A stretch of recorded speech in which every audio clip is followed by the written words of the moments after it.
Lifted Drinks. Join the party, skip the hangover. Created by hemp and cannabis lovers, Lifted is an amazing, tasty, non-alcoholic beverage created to improve any evening in or weekend out. Lifted is 100% hemp cannabis, 100% consistent, 100% of the time. We could ship anywhere in the U.S. Just add ice or mix it with your favorite beverage. Check them out at lifteddrinks.com. That's LYFTED drinks.com. Enter in radio to get a 20% discount at checkout. You must be 21 or over to join the party and skip the hangover.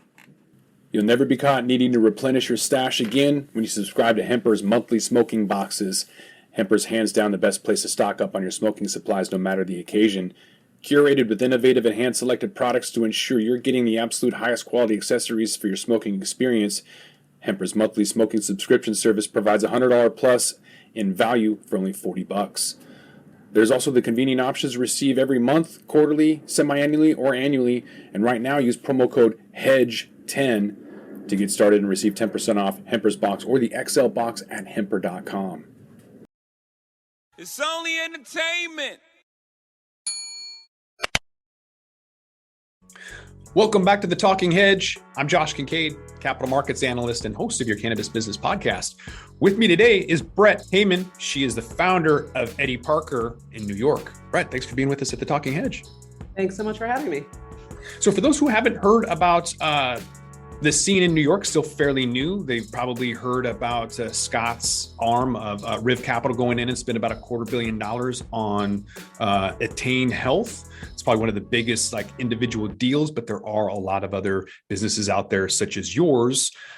Maybe you could talk a little bit about Edie Parker and maybe the influences, kind of how you got into the industry. Sure. So I started Edie Parker in 2010. It's named after my daughter, whose name is Edie Parker Heyman. And we started as a line of just acrylic clutches. My background was in fashion. I worked at companies like Gucci and Dolce & Gabbana, and I covered accessories for nearly 10 years. And so when I started my own business, I sort of went into a white space of evening bags that were sort of whimsical and collectible, made in America, and a lot of personalization. In 2016, we launched a home collection and then started really thinking about cannabis as an extension of our home collection, because we felt like we were very aware of what was happening out west with cannabis. We were cannabis users in the office. We're a group of about 10 women, give or take. And so we started thinking that nobody really made accessories in cannabis that looked like Edie Parker accessories, which is to say really designed, really stylish, really collectible, meant to be displayed. And so as we started working on that collection, we started doing a lot of dispensary research and found that really no cannabis brands spoke to women or had that same ethos either. And so we started to think, wow, what if we could have a line of actual flower as a companion to the accessories we're making? And we were able to hook up with the team at Flocana in Northern California to start and launched in California in May of 19. Awesome. There's a lot of head shops out there that sell accessories, but none of them are female focused at all. Even the ones I go into are a little bit sketchy because they sell, malt liquor, and there's sketchy folks that go in there. There's not just homeless people, but there's people of all levels of sketchiness that are going into these head shops. So definitely there's a need for that. One of the more famous head shops, at least around here, is Tokyo Smoke. They tried to come down from Canada, but then once they were acquired, they said, nope, we're not dealing with the US.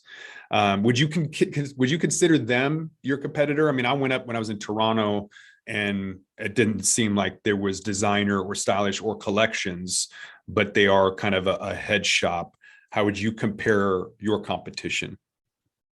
Yeah. I mean, look, I think what we're doing hasn't really existed before. I mean, obviously, I'm aware of Tokyo Smoke. I think that's really cool. I think that head shops have historically been sort of perfunctory, right? Like they are, as you said, can be sketchy. They're just sort of like a means to an end where you get something to smoke out of and then hide it away in a drawer.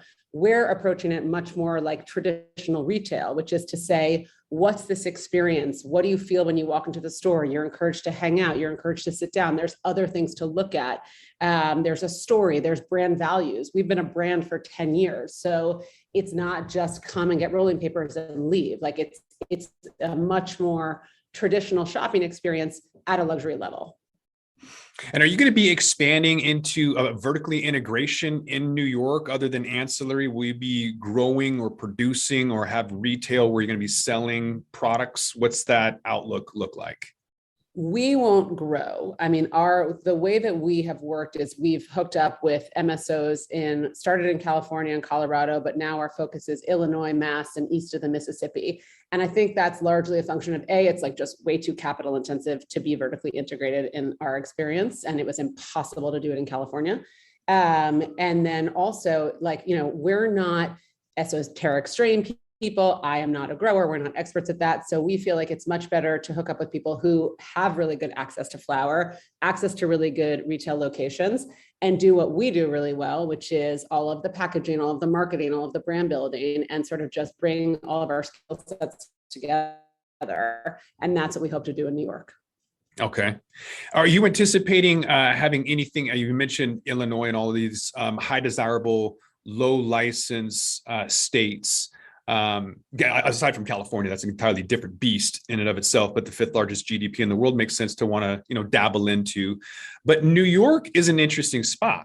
It's also limited license. There's a ton of tourists, assuming that they haven't also fled to Florida or stayed at home or whatever. New York's kind of going through a transition, it seems like.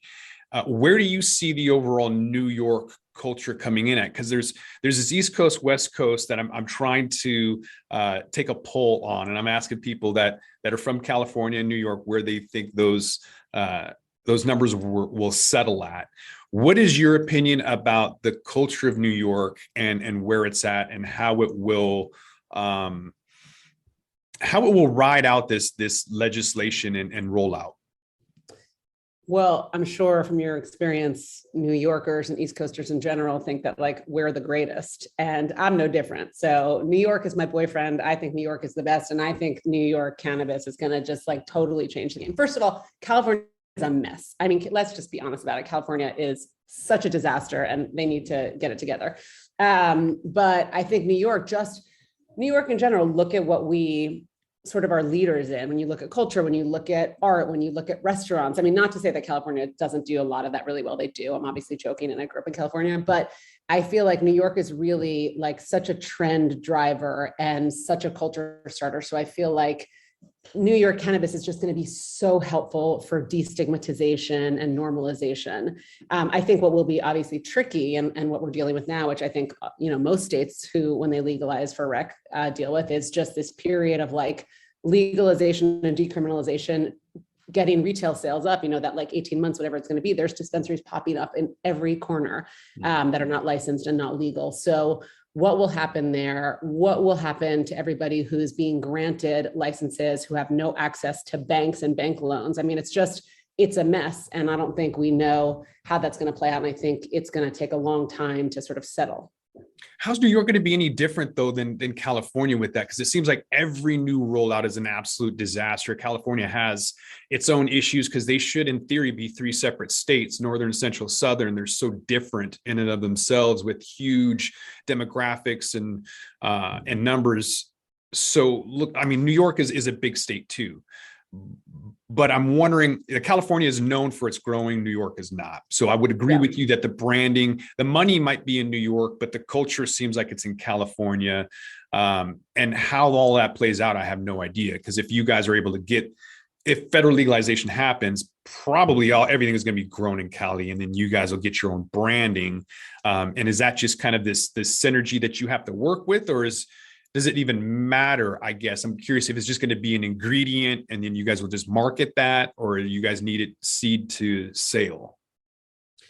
Yeah, I mean, I don't know either. Look, I think a lot of people would say now that indoor weed, I mean, look, I'm not promoting one or the other, but I think a lot of people feel like indoor is much more desirable in a lot of places and better largely. So I don't know. I mean, I think there will be a lot of good grows here. And I think there's people who have been growing forever, obviously, on the, in the illegal markets. And I feel like hopefully they'll be able to get licenses and share their strains. But I don't know. I think it's a huge question mark. Obviously, it would be great on a federal level if anybody sort of took the cues of what states that have done well, they use those learnings, and what they've done badly, they use those learnings. But nobody seems to do that. Everybody seems to be starting from scratch as soon as they pass bills.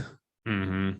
Do you feel like you have an advantage being close to DC where all those bills are being passed versus somebody who's a 6-hour flight away? Is there any advantage of the location you're at other than, New York City and the tourism that it drives in?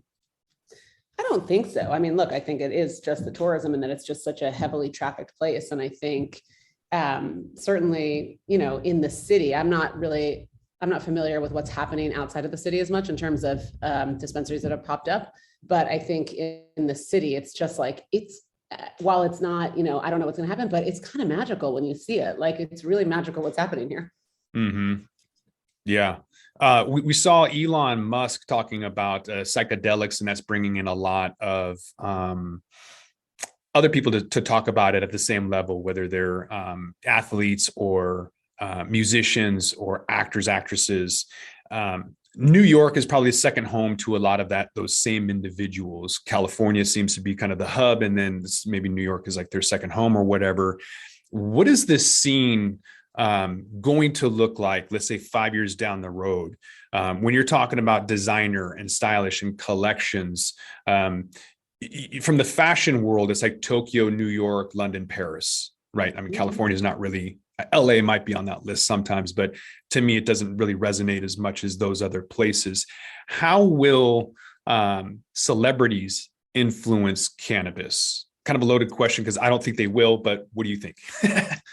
Honestly, I agree with you. And I think that, look, I think cannabis will be a brand game. I think that most people are in agreement there that cannabis brands will be important. I don't know how long that'll take. I don't know what that will look like, but I think cannabis will be dominated by brands at some point. I think what we've seen from mostly from the West Coast, obviously, is that like celebrity fronted cannabis brands just aren't working. Nobody cares. It doesn't matter. And maybe that's still just because it's early and it's like supply constrained and it's just, there's like still cannabis purchases are dominated by a certain type of person who doesn't care. But look, I just don't think it matters. And I think when you look at, alcohol too, like it took a long time for that to be at all. Like I think about like Casamigos, obviously. Is that what it's called? The Clooney brand? Casamigos? I don't know. I think so. But I feel like, it's just, I don't think celebrities are going to influence cannabis at all for a very long time. I think it's going to be just normalization, brands, and then maybe down the line. Okay. Branding is an interesting concept in the cannabis space because statistics will show you, like Willie Nelson had to leave Washington State. There were no sales. Nobody cared. So a lot of people are finding branding by looking at the highest THC and the lowest price point, and then they find their brand from that experience. Do you think that's going to be the case moving forward, or will people finally be able to resonate with brands? Because when you can't advertise and you can't make claims, it makes it really difficult to draw a connection and an emotional sale on traditional platforms like TV, radio, whatever. So how are you going to incorporate your branding now, knowing that? Yeah, I think that's exactly right. I think that's the huge challenge, is really like the onerous marketing restrictions for cannabis promotions. And also the fact that, like, to be a brand, you need to be in lots of markets. You can't just with all respect to California brands, like they think it's the be all end all, but like you have to be everywhere to really be a brand. So I think for us, I mean, the benefit that we have currently is that we sell a lot of accessories. And so it's allowed us to be in dispensaries where we're not selling flower. So we're in Pennsylvania, we're going into Florida, Arizona, obviously, the West Coast, like we're in dispensaries with our accessories. And then we're also in traditional retailers like in Urban Outfitters with our accessories. So it just gives us another avenue to speak to customers and to, market sort of our more traditional heritage products, because we have been a brand for now close to 12 years. So as I said, like there are brand values that we have been making products that you can look to. We have an archive of products. We've supported certain causes over years and years. So I just think we have a little bit of an advantage in that way, because we're not just selling pre-rolls in Illinois and Massachusetts. Mm-hmm. What are your main revenue drivers? Is it still mostly ancillary? Are you able to pull out some higher margin products out of edibles, for example? We don't do edibles. We only have pre-rolls currently, and that's a license deal. So it's not, that is not our biggest revenue driver. But I think, in cannabis, our biggest revenue drivers are our rolling papers, our 510 batteries. Like it's just, the lower price point items are still our biggest revenue drivers, but we are seeing more growth in the sort of more artisanal, higher price point, lower vol items like hand blown glass bongs with an artist at a red hook and our handmade tabletop lighters. Mm-hmm. Is that demand getting any closer to being international with, Thailand, for example, going online? Spain's got a really good cafe culture. Is there any international M&A or expansion opportunities that you guys are looking at? We're looking at London. We're not looking at Thailand or Spain, but we're looking at London. We think there's opportunity. We have a big London business with our heritage product and a lot of social support in London. So I think that would make the most sense for us first. Mm-hmm.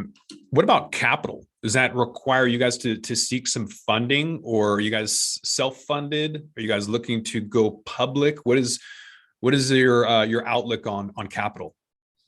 Right now, we're still we've been friends and family funded for all this time. We don't have a tremendous burn. I mean, we're pretty lean, but I think obviously when we start to think about real expansion and really going into different markers, we're looking for a partner. We'd love really to have an MSO partner, so we can sort of just grow the cannabis more strategically with someone who's invested in our business. And we feel like there's so much opportunity with what we're doing, especially with the ancillary products and the accessories that people just aren't doing. The future of cannabis is a little bit hesitant. There's a lot of people with the economy right now on the sidelines. There's a lot of people that had plans and they've been delayed. Are you seeing the current economic situation derailing plans within New York or within Edie Parker? I mean, yeah, I think it's bleak. I mean, I think the reality is like you could have Warren Buffett managing your money now for cheaper than you could buy, air as an example. I mean, I'm making that up because I don't know what that markets look like today, but it's like cannabis is a risk still. It's a high risk business. It's not federally legal. So I think there's just so little volume being moved around, and it's really, really scary. And I think it is delaying plans. And I think for us, as I said, like we're lucky we don't have a tremendous burn, and we can be patient and sort of wait it out. But I think whatever we thought was going to happen in New York, I mean, I think we need to add a couple of years, unless, it can all change tomorrow. Like unless the House turns, the Senate turns, and the Republicans really just care about capturing the tax revenue and not about any of the expungement and social justice reform. And maybe then they pass safe banking and then I think it changes again. But I don't have a crystal ball. Right. Yeah, that would be nice if we did have a crystal ball, though, wouldn't it? It really would, for so many things. You might even be able to turn that into some kind of ancillary pipe or something. You mentioned London, and I'm curious why. Well, like, a two-part question. Where would you like to expand to if you had your choice, and why London? Why London is really just, again, like we're trying to take less risk. It's like nothing, it's scary right now and we need to make money. And so I think like London, because we have a built-in customer base, we have a base that's been buying our products for many years. And like, we can make credible arguments that our cannabis accessories are an extension of our handbags and our home goods. And so buy them as gifts, buy them to display, et cetera. So I think it's really just about a considered risk that doesn't feel that scary. I mean, I don't know anybody. We don't have a big customer base in Thailand. So it would just be really starting from scratch. And that's just extremely capital intensive. I mean, getting boots on the ground, getting partners there, trying to market, whatever we could do. It's just really, it's so unknown. And I think for the next couple of years, we're just trying to do things that seem reasonable. Why do you think it is, like, regardless of where you go, that the focus is always on younger males and not the female community? Because females historically in the US have been the purchaser of family goods, right? So if that's the case, why aren't there more companies focused on females? Well, what's your opinion on that? I just think historically cannabis has been male dominated. I think, from grows to dispensaries to executives. I mean, it's changing fast. Certainly we work with so many females now at MSOs, and obviously there's like lots of dispensaries that are starting to think about exactly what you just said, that women historically buy for the home, shop. So I think it will change. I just think it's hard to shift culture really quickly. And I think also, like, I still think purchases are dominated by that heavy hitter male who wants, as you said, the most THC for the least amount of money. So there's not been that urgency to grow the business to these other demographics, but now there will need to be. I think there's sort of like a flat line, a plateau, when everybody's like, all right, we need to expand who we're talking to in this business. Mm-hmm. What are the female focused products in Washington State? White women 50 and older are the number one purchasers of pre-rolls. What are you seeing from Edie Parker and New York that are female focused or female driven purchases or buying behaviors?